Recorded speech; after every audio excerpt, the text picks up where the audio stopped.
semuanya, selamat datang di video kelompok 3. Kelompok 3 akan menjelaskan mengenai literatur review yang telah dilakukan oleh kelompok mengenai topik pencegahan, pengendalian, dan eradikasi demam berdarah. Oke, kita akan mulai dengan jurnal yang pertama dengan judul Health Seeking Behaviors, Dengue Prevention Behaviors, and Community Capacity for Sustainable Dengue Prevention in a Highly Dengue Endemic Area Sri Lanka. Oke, untuk kata kuncinya ada demam berdarah dengue, penyakit yang ditularkan melalui vektor, endemis, perilaku, kapasitas masyarakat, dan pencegahan. Untuk penulisnya ada R.M. Nayani Umesha Rajapaksha, ada Kris Hanta Abeysena, dan ada Aindralal Balasurya. Tahun penerbitan dari jurnal adalah 2023. Untuk latar belakang studi, untuk problem penelitian, peneliti merasa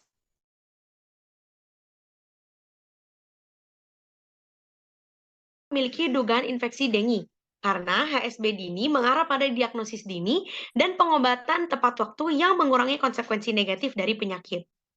Lalu untuk untuk pertanyaan penelitian, apakah terdapat hubungan antara karakteristik sosiodemografi dan perilaku pencarian kesehatan atau HSB, perilaku pencegahan demam berdarah atau DPB, dan kapasitas masyarakat atau CC dalam pencegahan demam berdarah yang berkelanjutan di Sri Lanka, sebuah negara dengan tingkat endemisitas demam berdarah yang tinggi?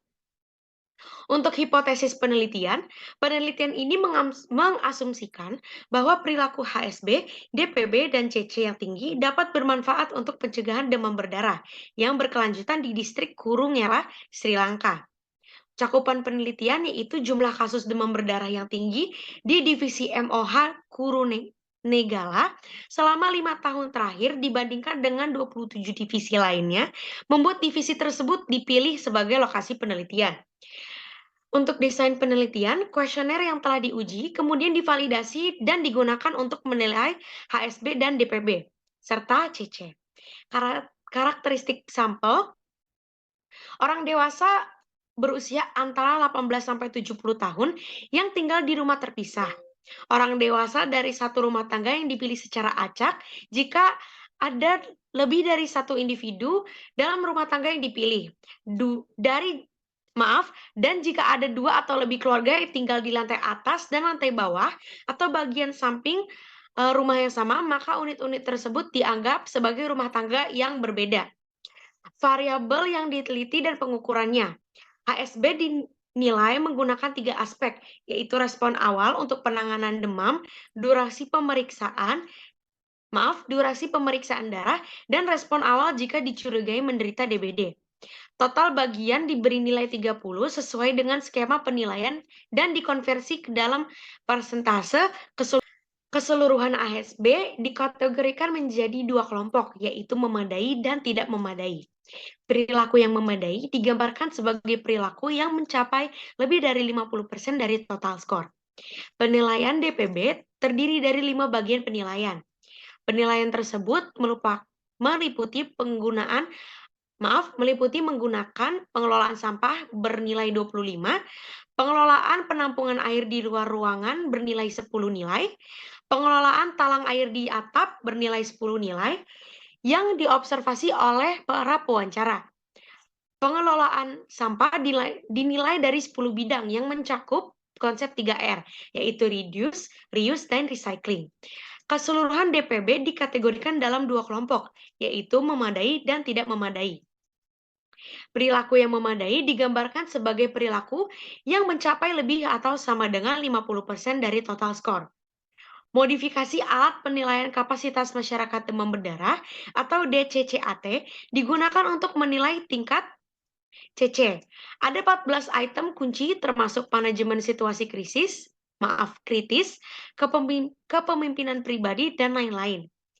Hal ini diukur dengan skala Likert 5 poin yang dikategorikan ke dalam kelompok kapasitas sangat tinggi atau 5, tinggi 4, sedang 3, rendah 2, dan sangat rendah 1.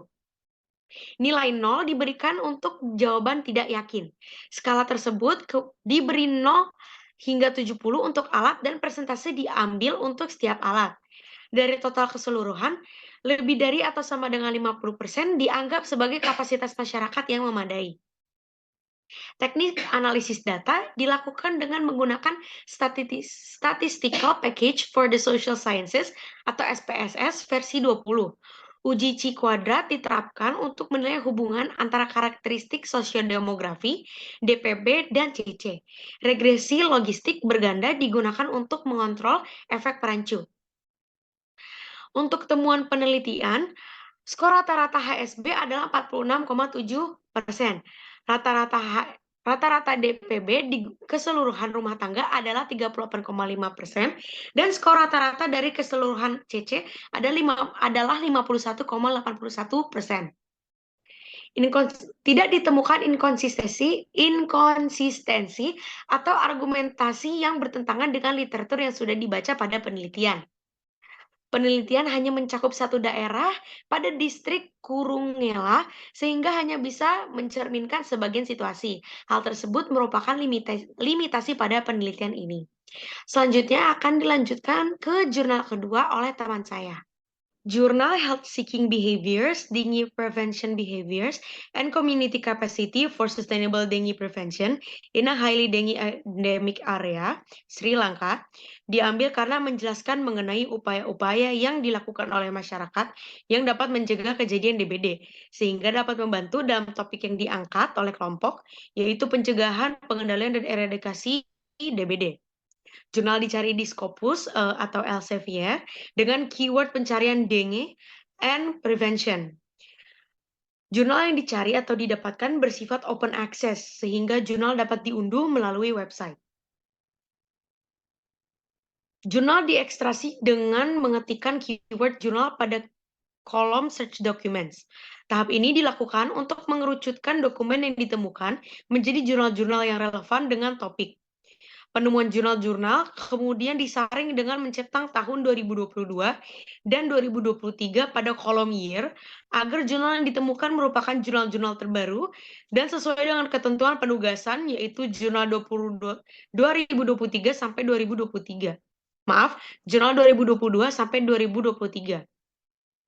Penelitian ini menghasilkan kesimpulan bahwa HSB, DPB, dan CC perlu ditingkatkan untuk mengubah perilaku demi pencegahan DBD yang berkelanjutan. Program peningkatan kapasitas dapat dilaksanakan dengan memanfaatkan infrastruktur sektor publik yang sudah ada dan melibatkan berbagai pemangku kepentingan. Hambatan yang terdapat pada jurnal adalah limitasi dari penelitian, yaitu terbatasnya penelitian pada daerah MOH sehingga tidak dapat mencerminkan situasi negara. Baik, saya akan melanjutkan untuk jurnal yang kedua. Dengan kata kunci masyarakat, demam berdarah tinggi, pendidikan kesehatan, dan perilaku pencegahan. Untuk penulisnya yaitu Kusuma Wijaya Putra, Rismiyati Ninggia, Melidiana, Hoiri, Ahmad Fauzi Imron, Junaidah, Anugraheni, Dina, Syafira, Winda, Puspasari, Ervian Heris. Jurnal ini terbit pada tahun 2021. Kemudian untuk problem penelitian, di sini penulis tertarik untuk mengetahui pengaruh penyuluhan kesehatan terhadap peningkatan perilaku pencegahan demam berdarah dengue di masyarakat. Untuk pertanyaan penelitian, bagaimana pengaruh penyuluhan kesehatan terhadap peningkatan perilaku pencegahan demam berdarah dengue di masyarakat? Selanjutnya untuk hipotesis penelitian, pengaruh pelaksanaan pendidikan kesehatan terhadap pengetahuan tentang pencegahan demam berdarah dengue. Untuk cakupan penelitiannya sendiri dilakukan di RT 1 Desa Kalipecabean, Kecamatan Candi, Provinsi Jawa Timur, Indonesia. Untuk desain penelitian pada jurnal ini yaitu menggunakan desain pre-eksperimental dengan pendekatan one group pre-post test design. Untuk karakteristik sampelnya sendiri, populasi penelitian ini di RT 1 Desa Kalipecabean. Jumlah sampel penelitian adalah 26 keluarga yang ditentukan dengan menggunakan teknik pengambilan sampel berupa purposive sampel Keluarga yang menjadi responden dalam penelitian ini diwakili oleh salah satu anggota keluarga yang mengikuti kegiatan arisan. Kriteria inklusi yang digunakan adalah keluarga yang mengikuti kegiatan penyuluhan kesehatan yang dilakukan pada arisan rutin.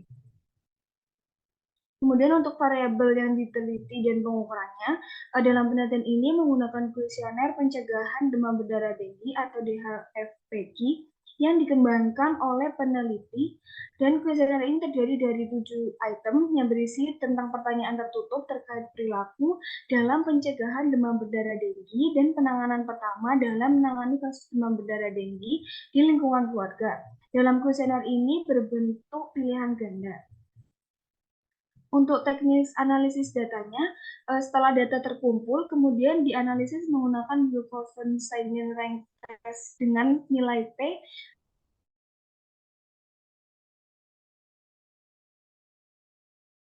diberi 0, sedangkan jika jawaban benar diberi nilai 1.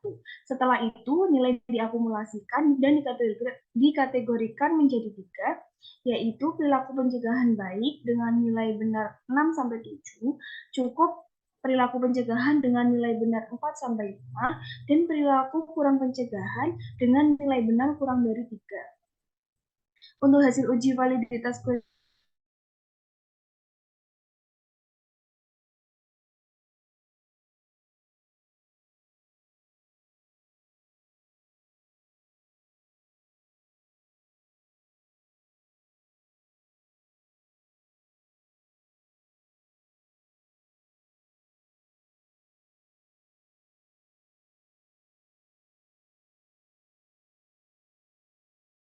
kesehatan yang bertujuan untuk meningkatkan pencegahan demam berdarah denggi. Untuk inkonsistensi di penelitian ini tidak ada, karena penelitian ini juga dibandingkan dengan penelitian yang sama dan menghasilkan hasil yang serupa, yaitu pelaksanaan kegiatan penyuluhan kesehatan dapat mempengaruhi seseorang untuk melakukan perubahan.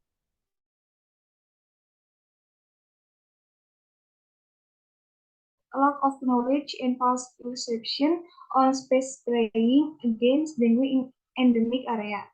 Untuk virus dengue ini menjadi masalah kesehatan yang penting di daerah tropis dan disebabkan oleh genus Flavivirus, famili Flaviviridae yang terdapat dari 5 serotip yang berbeda secara antigenik dan relevan secara medis. Lalu untuk salah satu pencegahan yang dilakukan masyarakat yaitu pembatasan sarang nyamuk menggunakan menguras tempat penampungan air yang berpotensi menjadi tempat perkembangbiakan nyamuk, menutup tempat penampungan air, dan mengubur atau mendaur ulang barang-barang bekas ke rumah agar tidak menjadi tempat perkembangbiakan potensial bagi nyamuk. Sedangkan untuk jika terjadi wabah, penyemprotan ruang yang sering disebut dengan fogging masih dianggap sebagai cara yang paling ampuh untuk mengendalikan penyebaran penularan virus dengue. Kemudian untuk langkah-langkah dalam mencari jurnal sama seperti jurnal yang sebelumnya, yaitu dengan membuka website Scopus. Kemudian untuk hasil penelitiannya, berdasarkan penelitian menunjukkan bahwa meskipun responden berasal dari daerah yang dirawat dengan ruang penyemprotan, namun masih terdapat 41,4% responden yang memiliki pengetahuan kurang baik tentang penyemprotan ruang. Selain itu, dalam penelitian ini juga menunjukkan sekitar 8,1% responden berasumsi bahwa space spraying lebih efektif daripada pencegahan demam berdarah biasa. Hal ini yang membuat responden enggan melakukan pencegahan DBD secara rutin. Lalu juga dibandingkan dengan beberapa penelitian lainnya, menunjukkan korelasi antara pengetahuan yang baik dan persepsi yang diwujudkan dalam praktiknya, dan sekitar 42,1% responden mempunyai persepsi yang buruk tentang space spraying. Kemudian, selain itu, ada sekitar 37,7% responden yang beranggapan bahwa pencegahan pengendalian penyakit DBD itu merupakan tugas pemerintah dan bukan tugas masyarakat. Dalam temuan penelitian ini menyoroti bahwa rendahnya tingkat kesadaran dan asumsi yang salah tentang ruang penyemprotan dapat berkontribusi pada keamanan yang palsu di masyarakat. Dalam indeks of threat di daerah penelitian juga menunjukkan tingkat sedang yang menunjukkan kemungkinan besar dalam penularan DBD. Penyadaran yang tepat dan akurat akan memastikan masyarakat tetap terbuka untuk berperan aktif dalam upaya pencegahan DBD dengan melaksanakan program penangkaran nyamuk secara rutin. Untuk hematonya sendiri sama seperti yang sebelumnya, dikarenakan kesusahan mencari jurnal internasional yang harus menerjemahkan ke dalam bahasa Inggris.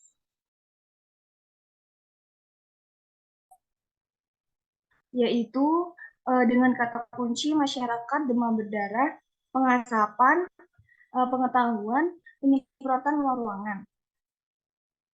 Di mana judul dari jurnal ini yaitu Lack of Knowledge and False Perception on Space Spraying Against Dengue in Endemic Area.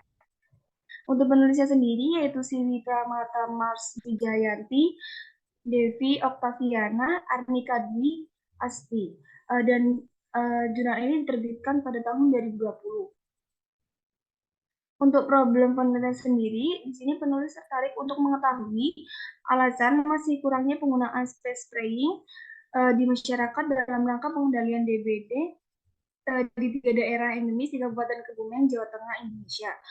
Untuk pertanyaan penelitian sendiri, di sini untuk mengetahui bagaimana pengetahuan dan persepsi masyarakat tentang space spraying terhadap DBD. Hipotesis penelitiannya sendiri yaitu diasumsikan bahwa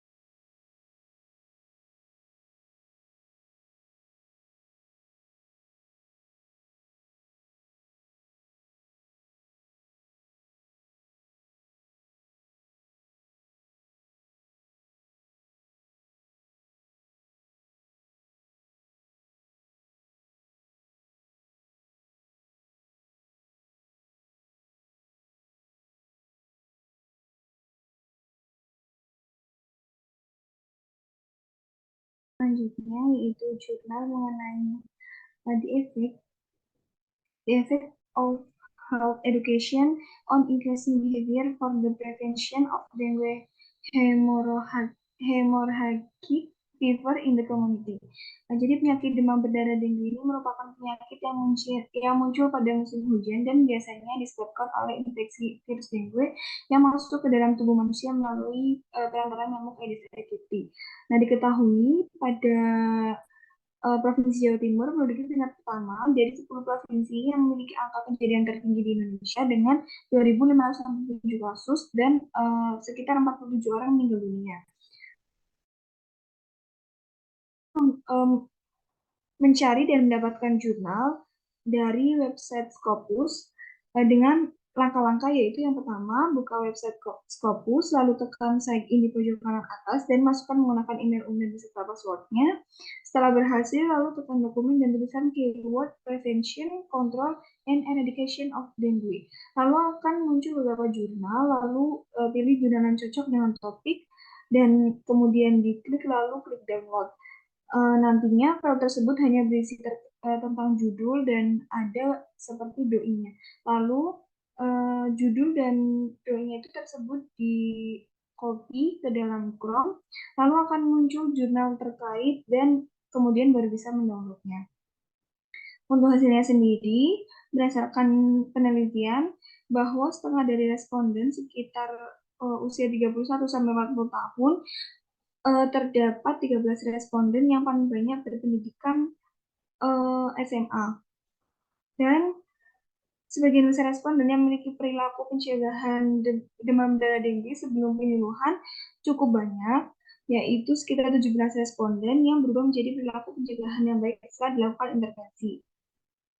Kemudian berdasarkan hasil penelitian di atas menunjukkan bahwa penelitian ini mempunyai pengaruh besar dalam pelaksanaan pendidikan kesehatan terhadap pengetahuan tentang pencegahan demam berdarah dengue. Dengan hasil penelitian ini diharapkan kepada tenaga kesehatan dapat memberikan informasi kepada masyarakat terkait pencegahan demam berdarah dengue sehingga masyarakat dapat melakukan pencegahan sejak dini di lingkungannya. Selain itu, untuk petugas kesehatan diharapkan untuk membantu masyarakatnya dalam proses perubahan perilaku.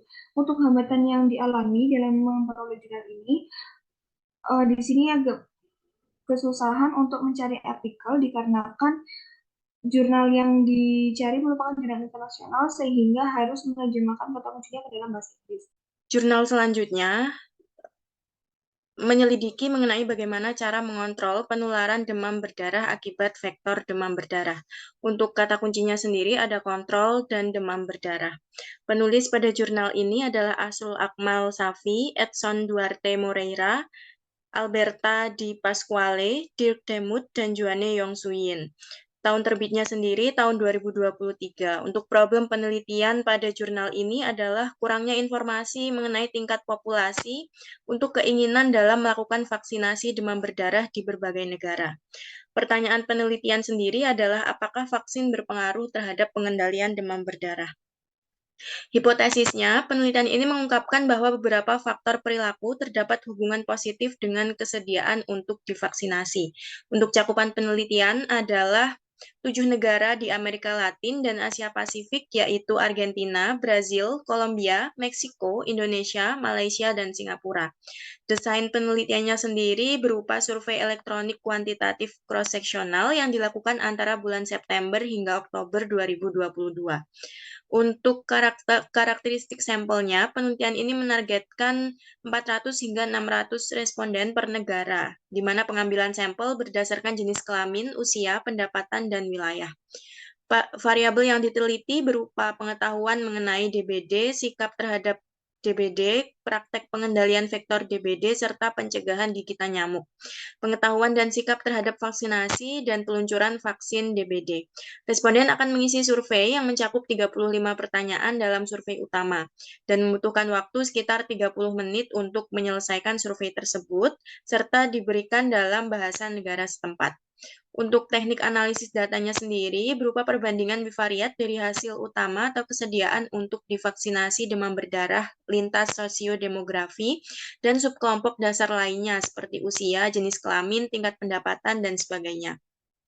Selain itu juga menggunakan analisis regresi multivariat yang digunakan untuk mengidentifikasi dan memahami faktor kunci perubahan perilaku yang mungkin terkait dengan potensi penyerapan vaksin menggunakan model linear umum. Untuk temuan penelitiannya sendiri, peneliti menemukan bahwa adanya tingkat kesepakatan umum mengenai faktor-faktor yang mempengaruhi keinginan untuk divaksinasi demam berdarah di berbagai negara dalam penelitian ini, dengan skor KAP dan COM yang sebanding di seluruh negara dan wilayah. Selanjutnya, untuk inkonsistensi, tidak ada argumentasi yang bertentangan dikarenakan sudah menjelaskan secara rinci mengenai temuan-temuan peneliti mengenai faktor yang mempengaruhi keinginan dan keraguan-raguan untuk divaksinasi. Selanjutnya adalah limitasi. Limitasi berupa penelitian KAP di masa depan atau masa selanjutnya yang harus mempertimbangkan penetapan kuota untuk tingkat pendidikan dalam memastikan sampel studi yang lebih representatif. Jurnal yang keempat berjudul Knowledge, Attitude, and Practice Toward Dengue Fever, Vector Control, and Vaccine Acceptance Among the General Population in Countries from Latin America and Asia Pacific, a Cross-Sectional Study. Jadi jurnal ini diambil karena membahas mengenai kasus DBD di berbagai negara. Hal tersebut cukup menarik dibahas karena penulis mengaitkannya dengan metode pengendalian vektor yang dilakukan, tingkat pendidikan masyarakat, serta manfaat dari adanya vaksinasi. Jurnal ini diperoleh dari laman Scopus dengan kata kunci Dengue Fever Prevention and Eradicate. Lalu bagaimana cara memperolehnya? Langkah pertama adalah dengan membuka website Scopus, kemudian memasukkan keyword dan rentang tahun 2020 hingga 2023. Setelah menemukan judul yang cocok, kami membukanya, membaca sekilas, dan jika sesuai akan di-download. Lalu cara untuk mengekstraksi jurnal tersebut adalah dengan menuliskan keyword yang sesuai serta rentang tahun yang diinginkan, sehingga dapat ditemukan jurnal ini. Kemudian untuk hasil pembahasan dan hambatan yang diperoleh adalah Pengendalian demam berdarah di berbagai wilayah bergantung terhadap metode pengendalian vektor DBD, tingkat pendidikan masyarakat, dan upaya vaksinasi. Berbagai langkah pengendalian tersebut tentunya perlu partisipasi dari masyarakat.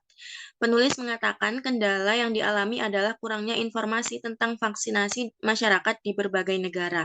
Namun bagi kami hambatan yang terdapat dalam pencarian jurnal ini adalah pencariannya sendiri pada Scopus karena menggunakan bahasa Inggris. Untuk jurnal yang kelima, pertanyaan penelitian yang ingin diselidiki adalah bagaimana cara mengontrol penularan demam berdarah akibat vektor demam berdarah. Untuk kata kuncinya sendiri sama, merupakan kontrol dan demam berdarah. Penulisnya adalah Adniana, IM, dan Surya yang diterbitkan pada tahun 2023. Problem penelitian berupa peningkatan angka infeksi dan kematian akibat demam berdarah di Bali dari tahun 2018 hingga 2020. Pertanyaan penelitian ini adalah bagaimana strategi pengendalian dan pemberantasan vektor demam berdarah khususnya di Provinsi Bali. Untuk hipotesisnya sendiri, strategi pengendalian dan pencegahan demam berdarah atau disebut sigap dapat mempercepat pengendalian dan pemberantasan vektor DBD di Bali. Cakupan penelitian adalah Provinsi Bali sehingga strategi pengendalian dan pembatasan vektor demam berdarah dapat diterapkan khususnya di Bali. Untuk desain penelitiannya, penelitian didasarkan pada studi empiris, studi lapangan, studi epidemiologi, dan evaluasi dari program pengendalian vektor DBD di Bali dengan pendekatan health belief model. Karakteristik sampelnya sendiri adalah masyarakat yang beresiko terhadap infeksi demam berdarah di Bali. Untuk variabel yang diteliti dan bagaimana pengukurannya berupa masyarakat Provinsi Bali yang terkait dengan pengendalian vektor DBD dengan cara dibentuknya jumantik atau juru pemantau jentik. Teknik analisis data, jadi peneliti setelah memperoleh data dari berbagai literatur mengenai pemberantasan vektor DBD di Bali, kemudian menyimpulkan strategi pemberantasannya yang dilakukan dan menyajikannya dalam bentuk narasi dan grafik. Untuk temuan penelitian berupa pemberantasan vektor DBD di Bali harus dilakukan dengan sigap, yang meliputi menyadari pentingnya 4M+ dan pemberantasan serang nyamuk, kemudian memanfaatkan pestisida alami larvasida, dan sebagainya. Pengembangan mekanisme baru melalui program, bisa di-scroll ke bawah, Mbak. Melalui program sigap juga perlu dilakukan ke depannya agar dapat mempercepat pemberantasan vektor DBD. Untuk inkonsistensinya sendiri, kasus DBD dikatakan meningkat di Bali utamanya saat pandemi COVID-19. Hal tersebut dikatakan karena gejala yang ditimbulkan antara COVID-19 dan DBD hampir sama. Namun pada jurnal yang lain dikatakan bahwa kasus infeksi DBD justru menurun saat pandemi COVID-19. Untuk limitasinya sendiri, pengetahuan masyarakat Provinsi Bali khususnya mengenai sigap dan strategi lain untuk memberantas vektor DBD agar ke depannya strategi yang dilaksanakan lebih efektif dan efisien. Strategy to Control and Eradicate Dengue Hemorrhagic Fever Vector in Bali. Jurnal ini dipilih karena sesuai dengan tema yang kami inginkan mengenai pencegahan dan pengendalian DBD, kemudian juga topiknya cukup menarik, yakni pencegahan dan pengendalian DBD di Bali, di mana Bali juga merupakan wilayah dari negara Indonesia, sehingga kami dapat menerapkannya pada pemberantasan dan pengendalian di wilayah yang lain di Indonesia. Jurnal ini diperoleh dengan mencarinya pada laman Scopus dengan kata kunci Dengue Fever Prevention and Eradicate. Untuk langkah mencarinya sendiri sama, jadi kami pertama membuka website Scopus, kemudian memasukkan keyword dan rentang tahun yang cocok, yakni 2020 hingga 2023. Setelah menemukan judul yang cocok, kami mendownloadnya. Untuk ekstraksi jurnal tersebut dilakukan dengan menuliskan keyword yang sesuai dan rentang tahun yang diinginkan, sehingga akhirnya ditemukan jurnal Strategy to Control and Eradicate Dengue Hemorrhagic Fever Vector in Bali. Untuk hasil pembahasannya sendiri, jadi Bali merupakan salah satu wilayah endemis demam berdarah di Indonesia. Angka infeksinya semakin meningkat dari tahun ke tahun, utamanya pada saat pandemi COVID-19. Akibat peningkatan kasus tersebut, perlu dilakukannya berbagai strategi pencegahan dan pengendalian, yaitu sigap. Sigap merupakan strategi pencegahan dan pengendalian vektor DBD dengan 4M+, kemudian pemberantasan sarang nyamuk, mengintegrasikan layanan informasi demam berdarah, memanfaatkan pestisida alami larvasida, dan sebagainya. Peneliti tidak menemukan hambatan dalam penyelesaian jurnal ini, namun bagi kami hambatannya terdapat pada langkah pencarian pada Scopus, di mana kami baru pertama kali mencarinya dan bahasa yang digunakan adalah bahasa Inggris. Ini langsung ditutup ya.